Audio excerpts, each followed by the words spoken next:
Most guitarists learn one scale position and stay there their whole lives. Today I'm going to show you how to break out of that box, 7 positions, 3 patterns, 1 system. And by the end of this video, you'll have a clear roadmap across the entire fretboard. If you just pay attention, you might just learn something here.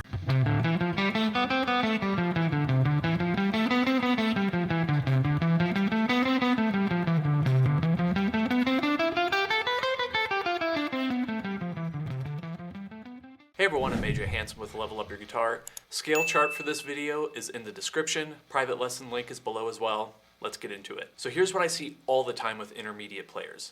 They've got 1 or 2 scale boxes down. They know the notes are there somewhere on the neck. They just don't know how to get to them. And when they try an improvise or solo, they end up looping the same 4 frets over and over. The problem isn't that they don't practice enough. The problem is they were never given a system. I know this because I lived it. My freshman year of college, the first couple of weeks, my professor looks at me and says, "You need to be able to play C major scales up and down the entire neck all the way through." And I said, "All right, cool. Do you have a sheet for it?" And he just looked at me deadpan and said, "No." Oh my God! I remember vividly sitting on a park bench outside the music building with a clipboard and crudely drawn out fretboards, filling in notes C, D, E, F, G, A, B, C. I'm trying to figure out how to do this in every key because I know that's what's expected. It's coming up, and I realized something. In my sight singing class, we were singing major scales. Do, re, mi, fa, sol, la, ti, do. Always root to root, ascending and descending. That's how you train your ear. You're singing the whole scale, tonic to tonic, so your ear learns what home sounds like. So I built the guitar positions the same way, from root to root. Every position starts on C and ends on C. So you're not just memorizing fingerings, you're training your ear to hear where you are harmonically while your fingers learn the geography. What I'm going to teach you today is that system. 7 positions across the entire neck, organized by a simple left, center, right concept. Once you've got this in C, you can move it to any key. Let's dive in. Before we get into the positions, let me show you the organizing concept because that's what makes everything stick. Let me demonstrate all 3 pattern types first. So I'll start with just 1 octave scales.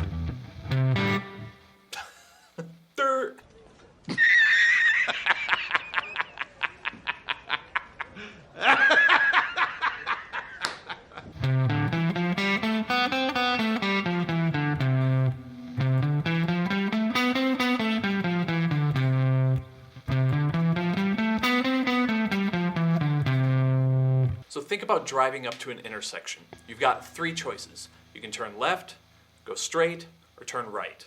Your scales work exactly the same way. I'll demonstrate with the ring finger because we have to deal with the open strings of C major.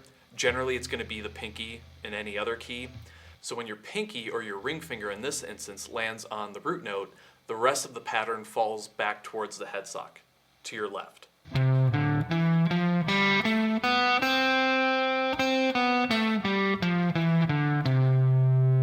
When you go straight in the intersection, your middle finger lands on the root. Now the notes fall on both sides, some left, some right. You're going straight through the intersection. And then when you come up to the intersection, you decide, I want to go right. Your index finger is now going to play the root, and the whole shape extends towards the body of the guitar. That's your right hand turn.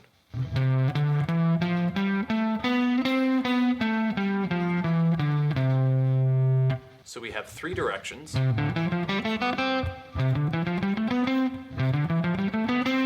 3 starting fingers, and that's what makes this efficient. You apply all 3 from the C note on the A string. So it's always right here, and depending on which finger you use, you can use that root and cover a pretty wide span of the fretboard, all the way from the open string to fret 7.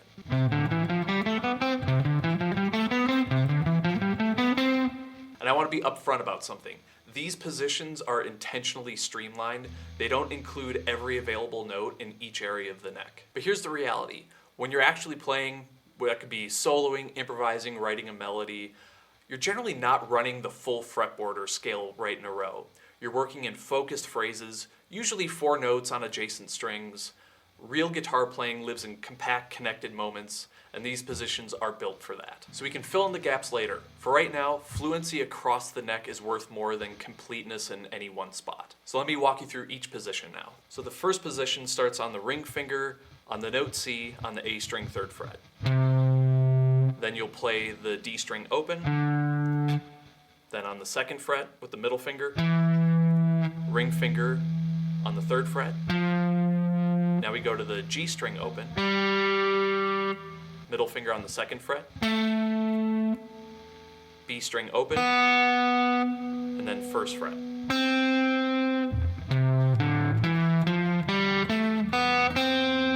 And then you will want to go backwards. Generally, I tell people don't repeat the root, so I'll demonstrate that.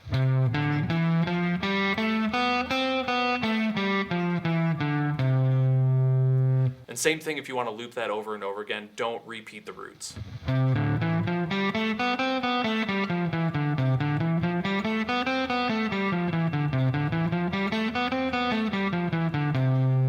Alright, here's the second position. This would be going straight in the intersection. So middle finger on the note C again, on the A string, 3rd fret. Pinky on the A string, 5th fret. Index on the D string, 2nd fret. Middle finger on the 3rd fret. Pinky on the 5th fret. Index finger on the G string, 2nd fret. Ring finger on the 4th fret. And then pinky on the 5th fret.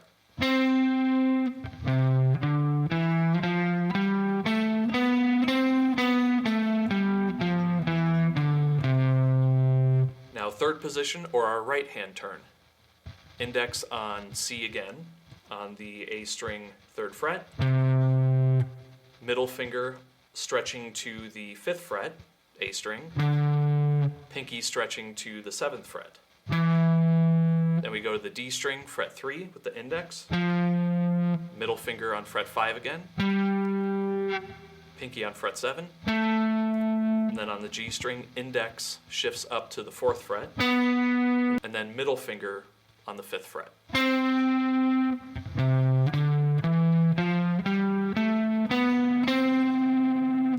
And this position is very stretchy. It's got a 5 fret span instead of 4. So if you're not used to it, you might find that you move a little bit. Over time, try and avoid that and find that middle point with your thumb where it can access everything. So if your thumb is way over here, that's not going to help. Try and keep it pointing straight up, roughly pinching with your middle finger, maybe in between your middle and index. That will help you be able to stretch.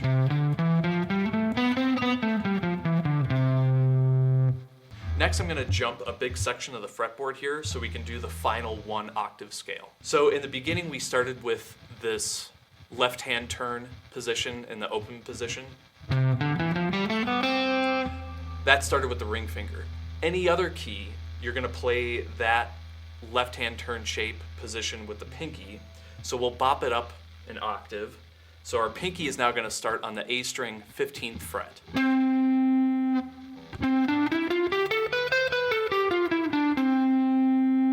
So pinky on fret 15, then on the D string, index on fret 12, ring finger fret 14, pinky fret 15, G string fret 12 with the index, ring finger on 14, index on the B string 12th fret, and then middle finger on fret 13.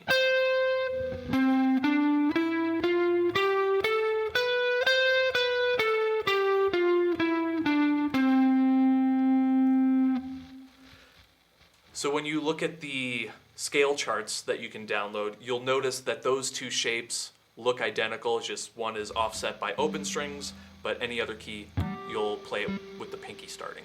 All right, let me interrupt myself because this is super important. Do not skip. Okie dokie, Dr. Jones, hold on to your potatoes. When I teach this system to students, generally those 3 positions down here and then the last 1 octave scale up in the 12th position, that's usually 1 lesson. So I like to give them 1 week to just get used to those shapes and comfortable. And generally, most of the time, they come back with them either memorized or very close to memorized. Maybe there's one that just doesn't stick perfectly. This is the secret sauce. Once you get those 3 positions down, you can use them again for these 2-octave ones we're about to get into, and you already know 50% of these 2-octave shapes. These 2-octave shapes are scale charts that you usually see when you go looking up like how to play major scales, and it's just kind of overwhelming for students. So once you've got these 1-octave shapes down, you've already learned 50% of your 2-octave scales. Let me show you. I will go a little out of order here so that it's easier to see. So let me demonstrate the second position, or going straight through the intersection, starting with the middle finger.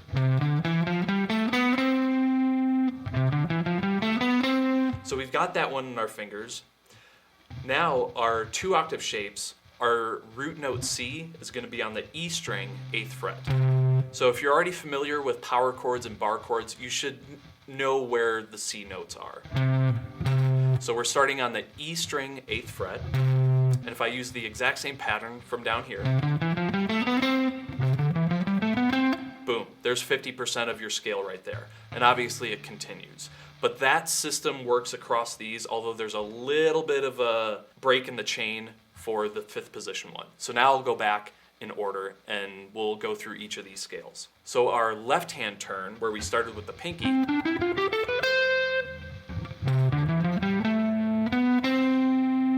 is almost exactly the same. So let me demonstrate. So pinky starts on the C note, 8th fret, index on the A string, 5th fret, ring finger on the 7th fret, pinky on the 8th fret, index on the D string, 5th fret, ring finger on the 7th fret. So far everything's the same, but now instead of staying in the same position because of the major third tuning between the G and B strings, we have to make some sort of compromise here. So I generally prefer to teach people to stretch the pinky to the D string, 9th fret. Then we finish the first octave with the index finger on the G string, 5th fret. So let me play the first octave again. Stretch there.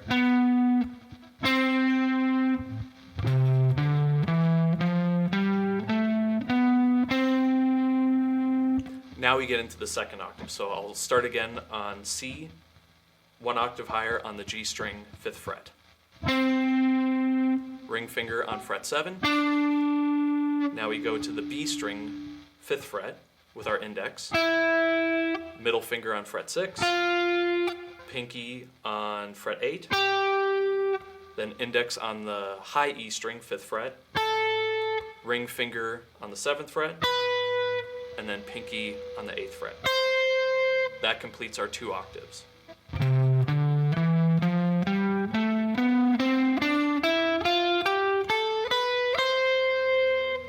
And then I'll play it ascending and descending.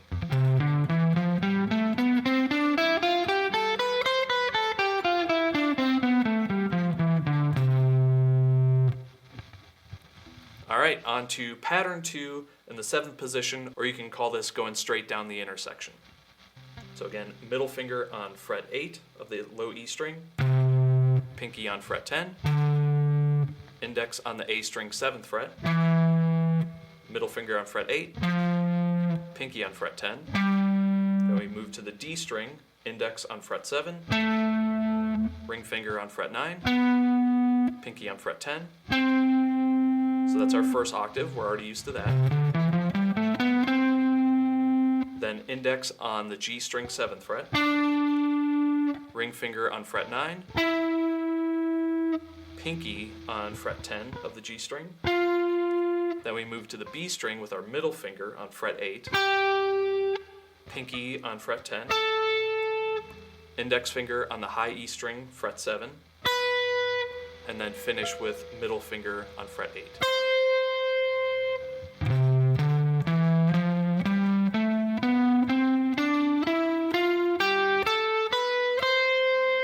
And then ascending and descending.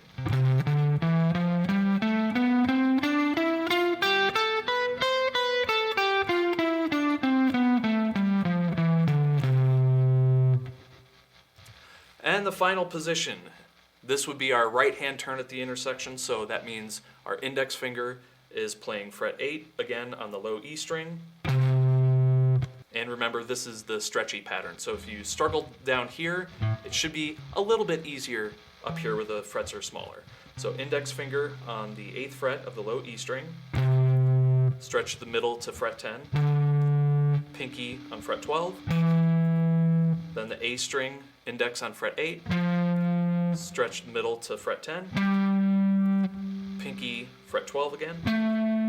Now we're on the D string with the index on fret 9, middle finger on fret 10, pinky on fret 12, G string, index on fret 9, middle finger on fret 10, pinky on fret 12. Now we're on the B string with the middle finger on fret 10, pinky on fret 12, and then stretch the index finger back to the high E string, fret 8.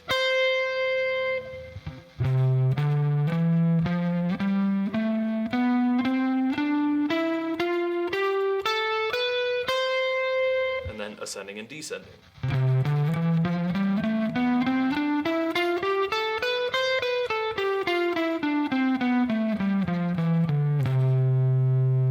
Now that we've gone through all the shapes, let me demonstrate how you would practice this, at least in the beginning. We would start down low and just go through every single pattern one at a time.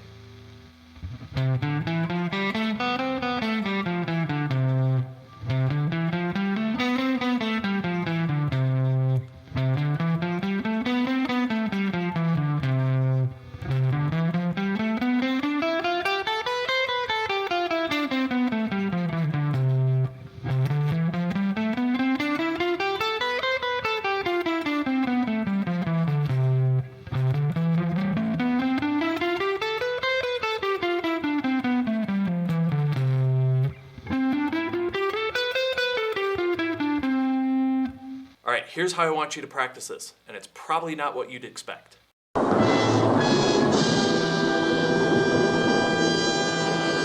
Don't start with a metronome. A metronome adds a complexity layer before your hands are quite ready for it. Instead, let's play a game. So, get your phone out. We all have one.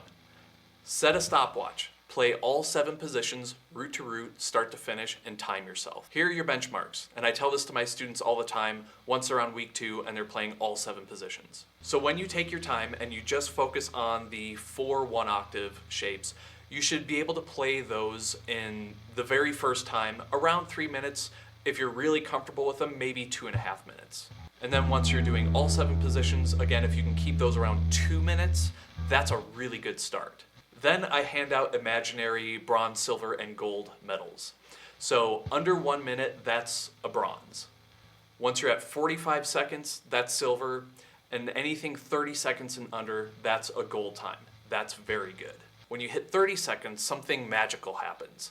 You're not thinking about where the notes are anymore, you're just playing.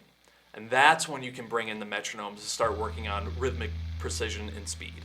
And that reminds me something that Tim Ferriss said a long time ago. He probably is quoting someone else, but I'll give it to him. What gets measured gets managed. That's true, but I always like a third step. All the best things come in 3. Like 3 positions, left, right, and center. What gets measured gets managed, gets mastered. So start with that timing thing. Everyone likes racing the clock and being competitive and knowing they're going for speed. So that's a fun way to do it. Once you're good at it, 30 seconds or so, or faster, metronome. One more thing. If you're committing to this right now, like actually going to practice these positions every day for the next month, comment 30 days below. I'll come back in 30 days from your comment and check in. I want to know if you hit bronze, silver, or gold. Teamwork. All right, now we've fast forwarded to the future.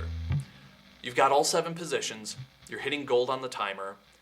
Where you go from here depends on what kind of player you want to be. So let me speak to each of you directly. If you're focused on technique, start straightening your fretting hand out. Most players angle their fingers, and that's okay for some things, but for clean, effective scale playing, you want your fingers to be parallel with the metal frets. It'll feel awkward at first, but stick with it. Also start learning the actual note names in each position, not just the shapes. And start pushing your rhythmic vocabulary beyond just quarter notes and eighth notes. Triplets, dotted rhythms, syncopation, That's where scales stop sounding like an exercise and start sounding like music. So you might do triplets on each note. Or you do dotted rhythms. Make it up, have fun. If you want to be systematic about it, pick a rhythm and stick with it for a week. Don't do a new rhythm every single day. And if you are the creative type, pull up a C major backing track and just play. Move between the positions, find a phrase that you like and repeat it. Change one note, see what happens. Don't overthink it too much. That's the point. Songwriting lives in here too.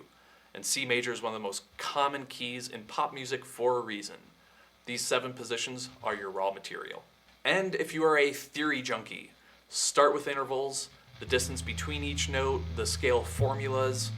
Once you understand this, thirds, fifths, sevenths, you'll start hearing the fretboard in a completely different way. From there, dig into the circle of fifths, and maybe you can even move out one key at a time. So do F major with 1 flat, G major with 1 sharp, and just keep growing from there. So pick what seems interesting to you, or do a little mix of all 3 and just find out what you like. And there you have it, C major scales all over the neck. If this helped you level up, hit the like button and subscribe. I drop fresh lessons every week. Scale chart for this video is in the description. Private lesson link is also down there too. And if you want some songs that are more based on scales, check out the playlist here. Keep playing and I'll see you in the next lesson.